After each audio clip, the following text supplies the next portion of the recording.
けど運転頑張ってね。あ、スペースに頑張って30分やるうん、ゆっくりでいいから怖いから。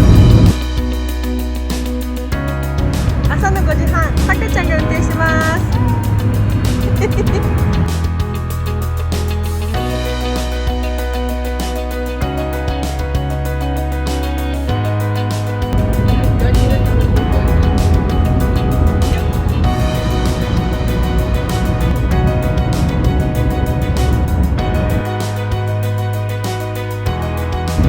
どんな気分今？ Well, I'm feeling right now with 2 dogs, so 怖かったね、犬が真ん中歩いたもんね。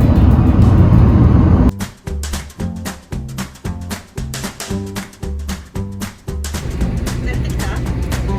ゆっくりね、マシの中から出ないで。あら、ゆっくりね、怖いよ。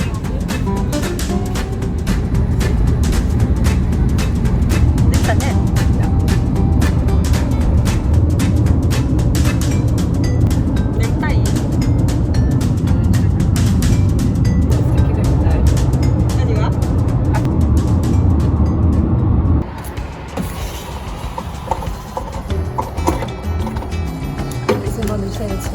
そうそうそうそう。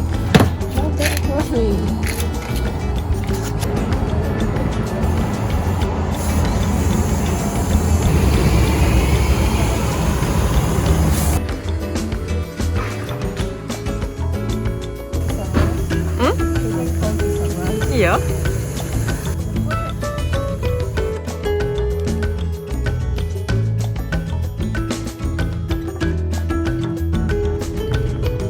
今桜を待ってる。あの本番は怖かったね。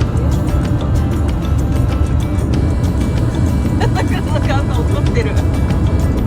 そんな怖かったの？ドキドキしてる？Well, let's say we have to bed in this